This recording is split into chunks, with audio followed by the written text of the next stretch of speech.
Hello everyone, welcome back to my channel. Now our today's topic is some common human diseases caused by microorganisms.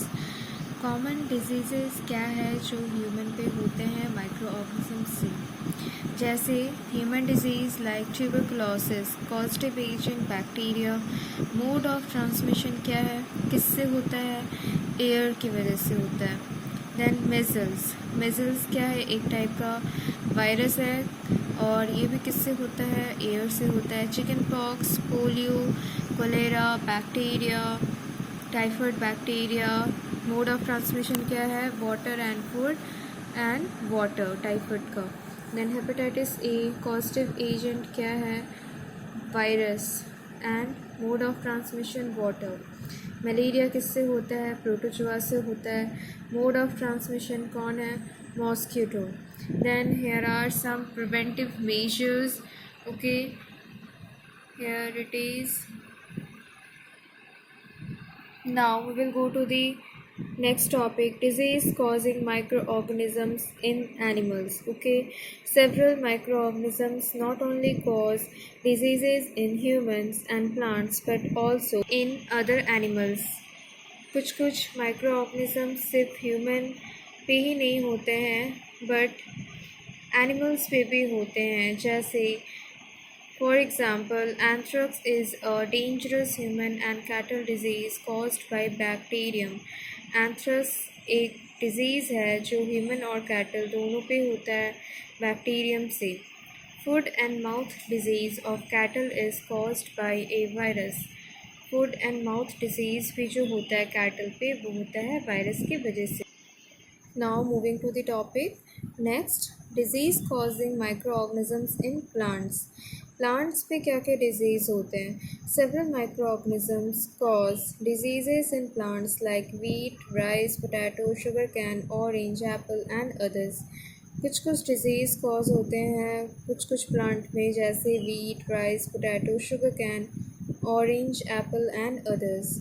The disease reduce the yield of crops. इस disease की वजह से क्या होता है, जो crop की फसल की जो उत्पादन होती है वो कम हो जाती है, कम मात्रा पे होती है फसल।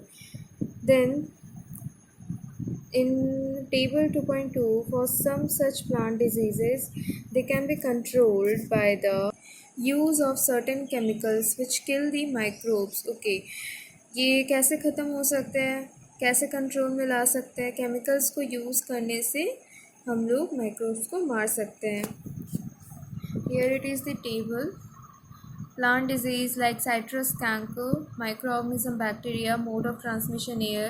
Here it is the picture of citrus canker. You can see the picture. Here is some dots in the citrus canker. Okay, then rust of wheat, and it is caused by the microorganism fungi, and mode of transmission is air and seeds. You can see here the yellow spot like structure. Okay, and then yellow when mosaic windy.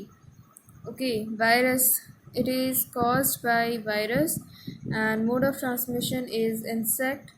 Here you can see in the leaf it is like mosaic in structure, that's why the name of the disease is mosaic. Okay, now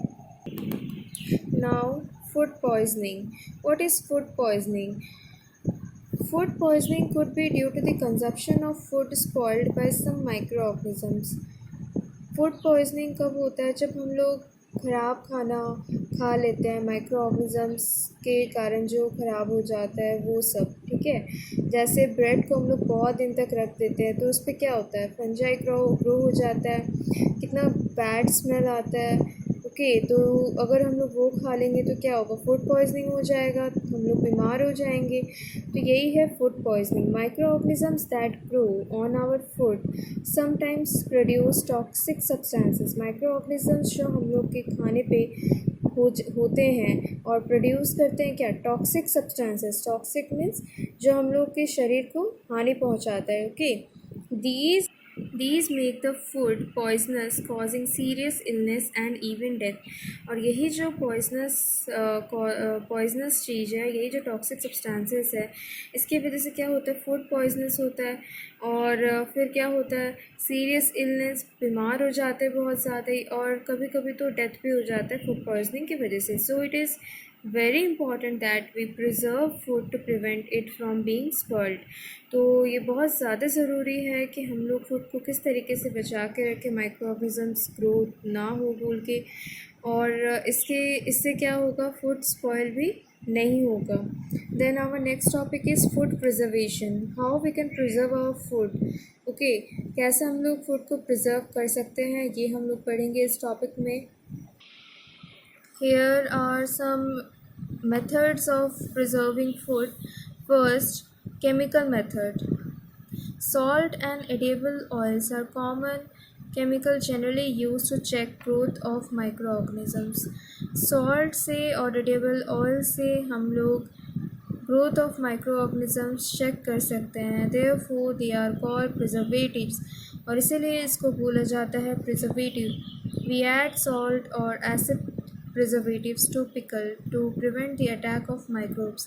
और इसी वजह से हम लोग अचार में भी acid preservatives और सॉल्ट डालते हैं, सीरा डालते हैं जैसे, क्यों, ताकि हम लोग माइक्रोब्स के अटैक से उसे बचा सकें.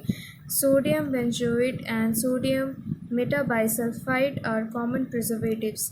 सोडियम बेंजोएट और sodium metabisulphite are common preservatives. ये दोनों कॉमन प्रिजर्वेटिव्स है. These are used in the jams and squashes to check their spoilage. और इससे हम लोग कैसे यूज़ करते हैं, किस में यूज़ करते हैं, जैम्स और स्क्वैशेस में, ताकि स्पॉइल ना हो. Then preservation by common salt. Salt से हम लोग कैसे करते हैं preserve. Common salt has been used to preserve meat and fish for ages.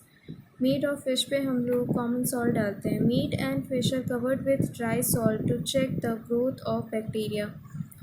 Meat और फिश को कवर किया जाता है पूरे सॉल्ट से, ड्राई सॉल्ट से, कि बैक्टीरिया का ग्रोथ को देख पाए. Salting is also use to preserve amla, raw mangoes, tamarind etcetera. Salting से क्या होता है, हम लोग प्रिजर्व कर सकते हैं आंवला, रॉ कच्चा आम और tamarind, okay, etcetera. Preservation bye sugar. Sugar से कैसे हम लोग प्रिजर्व करते हैं. जैम्स, जेली, स्क्वैशेस और प्रिजर्व बाय शुगर. ये सब में क्या होता है, शुगर से प्रिजर्व होता है. Sugar reduces the moisture content which inhibits the growth of bacteria which spoil the food. Reduce करता है शुगर मॉइस्चर को, जो ग्रोथ किस चीज़ का, बैक्टीरिया का जो ग्रोथ है वो ना हो पाए, जिसकी वजह से जो फूड स्पॉइल होता है वो नहीं हो पाए बोल के मॉइस्चर को रिड्यूस करता है क्या, sugar. Okay, now preservation by oil and vinegar. Use of oil and vinegar prevent spoilage of pickles because bacteria can not live in such an environment. अगर हम लोग ऑयल और विनेगर डालेंगे पिकल्स पे, तो उस एनवायरनमेंट पे बैक्टीरिया नहीं रह पाएंगे. Vegetables, fruits, fish and meat are often preserve by this method.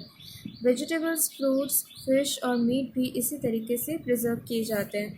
Now heat and cold treatment.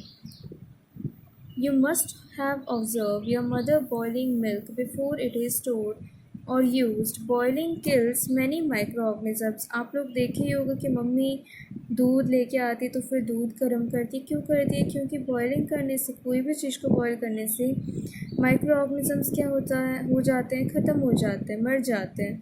Similarly we keep our food in the refrigerator. Low temperature inhibit the growth of microbes. और इसी तरीके से हम लोग क्या करते हैं, fridge में भी हम लोग फूड को रखते हैं, स्टोर करते हैं एकदम लो टेम्परेचर पे. क्यों करते हैं, क्योंकि ये भी इनहिबिट करता है growth of microbe. Then what is pasteurisation.